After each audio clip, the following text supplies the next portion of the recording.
नमस्कार। आप देख रहे हैं खेल नीति और आज हम आए हैं जौनपुर जिले के अंतर्गत विधानसभा शाहगंज के अंगुली खानपुर गांव में। कुछ लोग इकट्ठा हुए, आइए जानने की कोशिश करते हैं क्या माहौल होगा चुनाव को लेकर। और खासकर आपको बता दें, वर्तमान में यहाँ से सपा से विधायक है ललई, क्या नाम है आपका? सुभाष चंद्र कनौजिया। सुभाष चंद्र कनौजिया। सपा की गमछी आप लपेटे हैं?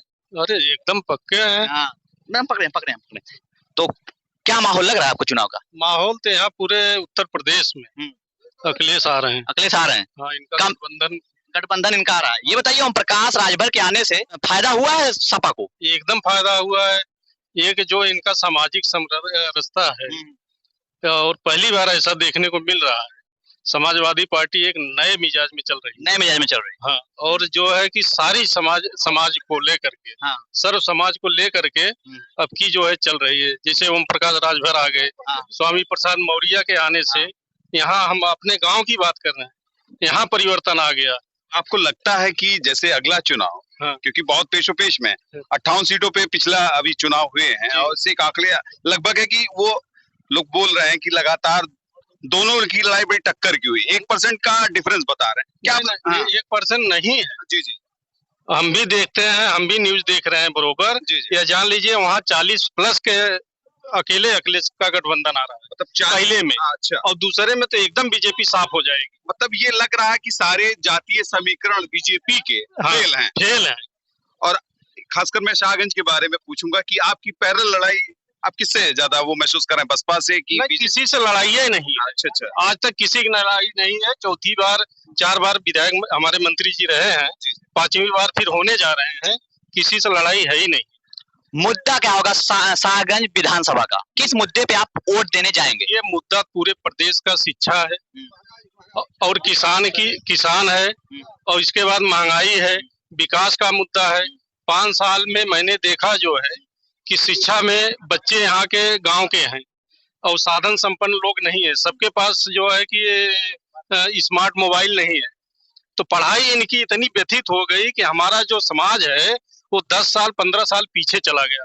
ये जो बच्चे निकलेंगे ना, ये कुछ नहीं कर पाएंगे। ये तो राष्ट्रवादी कह रहे हैं बड़ा विकास कर दिया, हम तो लैपटॉप टैबलेट बांट रहे हैं। और आप जो कह रहे हैं, आप जो मैनिफेस्टो रख रहे हो उसी बोल रहे हैं, वो वही बोल रहे हैं। उनका घोषणा पत्र जो पहला उन्होंने दिया था 2017 में, जी, आप उसको देख लीजिए, उसमें कितना उन्होंने पूरा किया है। और ये इनका इलेक्शन आने के बाद शुरू हुआ।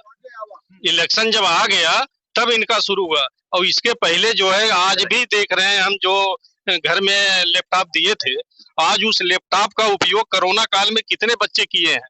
जिसके परिवार में लैपटॉप मिला था सभी लोग ने किया। नीरज, मैं कहूंगा कि राब्ता और लोगों से और भी लोगों से करते रहिए। भाई साहब, क्या नाम है आपका? अमित कुमार यादव है, इसीलिए तो सपा को समर्थन नहीं कर रहे हैं?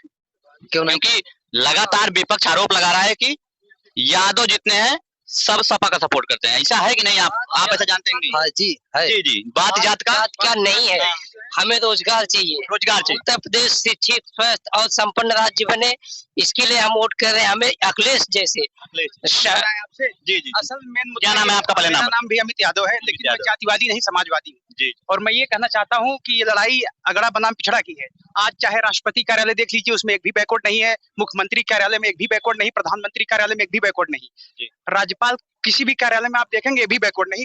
सारी सीटें जो है सामान्य वर्ग के लिए आरक्षित कर दी गई है। आज पिछड़ों के जो आप पार्लियामेंट में समाजवादी पार्टी के भी मेंबर हुए होंगे और रहे भी, लेकिन 10% आरक्षण सवर्णों के लिए लागू हो गया। लेकिन नहीं लागू हुआ, लेकिन इसके बाद भी ये नहीं पूछा गया कि ये पूरी संपूर्ण जनसंख्या के आधार पर ये 10% रिजर्वेशन सवर्णों को दिया गया है कि ये उनकी आबादी के अनुपात में। क्योंकि लोग कहते हैं कि 85 और 15% वो है और वो कहते हैं कि 15 में उनको 10%। तो इस पर सवाल समाजवादी पार्टी ने कभी पार्लियामेंट में पूछा? हमारी बात सुनिए आप। जो है 27,000 आरक्षण ओबीसी का लूट लिया गया। आज हमारा स्कॉलरशिप एक फॉरवर्ड समाज का है, उसकी स्कॉलरशिप पूरी आती है, लेकिन हम लोगों की स्कॉलरशिप पूरी नहीं आ रही है। जो है मतलब स्कॉलरशिप हर तरह से हमको प्रताड़ित, कभी मतलब अन्याय अत्याचार, तमाम एनकाउंटर, फर्जी एनकाउंटर, मतलब कोई अगर वो करेगा तो आप उसके सर में गोली मार देंगे। व्यापारियों के ऊपर मतलब तमाम तरह के ऐसे हत्याएं हुई जौनपुर में कि मतलब हम आपसे बता नहीं सकते। एक सवाल मेरा ये है, जिस तरह से आप कह रहे हैं कि अगड़ा बनाम पिछड़ा का चुनाव मुद्दा होना चाहिए, और रही जब सपा की सरकार थी तो ये आरोप विपक्ष लगा रहा था कि जितने यादव थे सबको नौकरियां मिल गई और किसी दूसरे जाति को आरोप, ये आपका आरोप सही लगता है कि नहीं आपको? देख लीजिए, पता कर लीजिए कि कितनी नौकरियां पाए हैं, पूरा डेटा निकलवा लीजिए, देख लीजिए। लैपटॉप यादव पाए हैं कि हर कास्ट के लोग पाए हैं? एम्बुलेंस क्या यादवों के लिए आती है? डायल 100 अगर आप लगाते हैं तो क्या सिर्फ यादवों के लिए आती है? कोई बहुत बहुत सही, इनका सही है कि आखिर नजरिए से देखा जाता है कि समाजवादी पार्टी का नजरिया है तो यादवों को फायदा हुआ, लेकिन ऐसा नहीं है। ये फायदा सारी जातियों के लोगों को मिला है और इस पर एक नजर ये नहीं कह सकते कि खाली यादवों को मिला। अब लेकिन हमारे तमाम से साथी हैं तो ये लगता है कि समाजवादी पार्टी ने बहुत काम किया और करेगी आगे आने पे। इसके पहले भी अखिलेश जी ने बहुत काम किया है। जी जी। उनके जितने वादे रहे जी वो अपने वादे पे खड़े हैं जी। इसीलिए अब वर्तमान में फिर उनका विकास, पिछला विकास जो था, विकास के मुद्दे पे उन्होंने फिर चुनाव लड़ा है और 280 के पार जा रहे हैं, उनकी सरकार बन रही है। मतलब ये ऐसा नहीं है कि नहीं, नो डाउट। चाचा आपका नाम? बाबूराम यादव। तो ये बाबूराम यादव जी, कुछ लक्ष्य होगा निर्धारित की मतलब हम एक वोट दे कि हाँ हम देव सपक दूसरे के नाम यहाँ लक्ष्य हुआ ही नहीं। लक्ष्य हुआ हमको बात करने दीजिए, नारा मत लगाइए, बात कर ले हम लोग बात कर ले तो उसके बाद अपना नारा लगाइए। नाम क्या है? सभाराज यादव। तो भाई ये लग रहा है कि अब समाजवादी एकदम बिल्डअप है, यहाँ पे मजबूत है। समाजवादी बेशक नाराजगी का सवाल नहीं सवाल नहीं है। सुन रहा हूँ कि यहाँ कुछ नहीं कोई नाराज नहीं। साइकिल पे पड़ेगा। साइकिल पे, अच्छा। ये बताइए, एक मेरा सवाल ये है, साइकिल पे आप वोट जो विधानसभा के समय वर्तमान विधायक है ललई के नाम पे दे रहे हैं या अखिलेश के नाम? अखिलेश यादव के नाम से। अखिलेश यादव के नाम से। अखिलेश यादव के नाम पे आप वोट दे रहे हैं। और भी कुछ लोग, आपका नाम क्या है? अब्दुल रज्जाक। एक मिनट, अब्दुल रज्जाक साहब, ये नहीं लगता कि मतलब जो भी है कि समाजवादी पार्टी को मुफीद समझ रहे हैं आप? जी हाँ, ये बसपा के भी तो कैंडिडेट आएंगे और भी कांग्रेस भी अपना लाइन लेके आएगी, तो सब अपना अपना काम कर रहे हैं ना। हमारा समाजवादी पार्टी सबके साथ, और जात पात का कोई भाव नहीं। जी, विकास सबका एक तरीका जी। इसके लिए हम लोग साइकिल के पास मतलब ये लगता है कि माइनॉरिटी का जो भी अधिकतर वोट है वो समाजवादी पार्टी के खाते में जाएगा। जी। कि नीरज, अगर ये इसको कहेंगे कि अगर हम अभी एक भाई साहब ने यहाँ कहा कि जातीयता के नाम पर वोट नहीं बल्कि पार्टी के नाम पे कैंडिडेट कोई भी हो, किसी से भी कोई नाराजगी हो, लेकिन नाराजगी को दूर करके वो वोट समाजवादी पार्टी को करेंगे। कैंडिडेट उन पर इफेक्ट नहीं डाल सकता बल्कि समाजवादी पार्टी पर इफेक्ट डालता। जी क्या करें? हम पे थोड़ा चाहिए एक मिनट। हम पे आरोप लगता है कि हम यादव हैं तो इसलिए समाजवादी हैं। ये बुजुर्ग लोग हैं तमाम से, क्योंकि चाचा अब आशीर्वाद लेने तो तमाम से लोग आएंगे, तो इस आशीर्वाद में किसको आशीर्वाद दे देंगे? समाजवादी पार्टी। हाँ, समाजवादी पार्टी मतलब अखिलेश यादव जी। हम प्राइवेट अध्यापक थे। जी जी। कहते हैं कि लैपटॉप काम करम की मोबाइल पर पढ़ाई करिए। जी जी। हम लोग ब्लैक बोर्ड पढ़ाते थे। जी जी। लड़कों को समझाते थे। जी जी। लिखवाते थे, तब तक पास नहीं होते थे। किसके पास मोबाइल है? जी जी। इसलिए हम भाजपा को देखेंगे, उसको तोड़ फोड़ करके समाजवादी पार्टी अखिलेश यादव को मुख्यमंत्री बनाने जा रही है। समाजवादी पार्टी के सांस्कृतिक प्रकोष्ठ के जिला उपाध्यक्ष हैं आप, तो जी एक बात बताइए हमको, क्या माहौल आपको लग रहा है? आप तो जिला उपाध्यक्ष हैं। हमारे यहाँ बहुत अच्छा है, बहुत अच्छा लग रहा है। समाजवादी पार्टी की सरकार बनने जा रही है। माननीय राष्ट्रीय अध्यक्ष अखिलेश यादव शीर्ष कमान पर है। पश्चिमी उत्तर प्रदेश में जो है कि 58 में तो अभी जो जैसे अभी तक मीडिया कह रहा है कि 45 वो तो कह रहे 1% के डिफरेंस आ रहा है। नहीं, ऐसा आपको नहीं लग रहा है? नहीं। उपाध्यक्ष, अच्छा समाजवादी पार्टी, आप ये बताइए कि आप जो पश्चिम की हवा है वो शाहगंज में भी ऐसी बहेगी? पश्चिम की हवा चल करके पूर्वांचल की तरफ आ रही है बहुत तेजी से, और पूरा सफाया करते हुए जा रही है भाजपा का।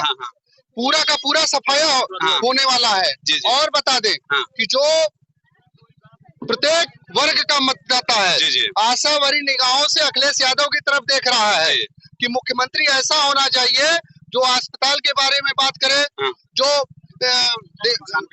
किसान बिजली और जो महाविद्यालय के बारे में बात करे, और जो बेरोजगार हो गए नौजवान उनके बारे में बात करे। अखिलेश यादव जी ने कह दिया कि जितने नौजवान हैं वो इस बार सिपाही भर्ती सीधे होगी और आर्मी में भर्ती सीधे होगी, और सीधे उन्होंने कह दिया कि प्रत्येक नौजवान को रोजगार दिया जाएगा, और ये जो साड़ छोड़ दिया है योगी जी ने यहाँ पर उसका भी इलाज किया जाएगा। और किसान पूरा का पूरा यहाँ पर एकदम एक तरफ से किसी जाति वर्ग का हो अभी निषाद समाज से मैं बात कर रहा था, निषाद समाज के लोगों से।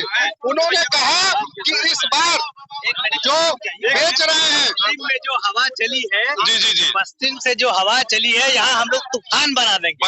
और इस बार समाजवादी पार्टी की सरकार है, नौजवान है भाई, उनमें उन्माद है इस समय। और आप ये इस चीज को मान रहे हैं कि समाजवादी पार्टी पैरेलल बीजेपी को हराने के लिए काम कर रही है, पैरेलल। एकदम योगी बाबा एकदम जाएंगे कमंडल लेके गोरखपुर, और जो पश्चिम से हवा चल रही है किसानों नौजवानों की, वो पूर्वांचल से होते हुए पूरे प्रदेश में पूर्ण बहुमत से अखिलेश यादव की सरकार बनाएगी। और बेरोजगारी मुद्दा है, स्वास्थ्य मुद्दा है, ये इसको लेके हम लोग एकदम अखिलेश यादव मुख्यमंत्री बना रहे हैं। बहुत बहुत धन्यवाद। बोलिए। हाँ, अगर समाजवादी कातिल कहाँ कर सके, सब कुछ कर सकता था, सब दुनिया संसार के लिए चलता है। ये मैंने आप क्या कर समाजवादी कातिल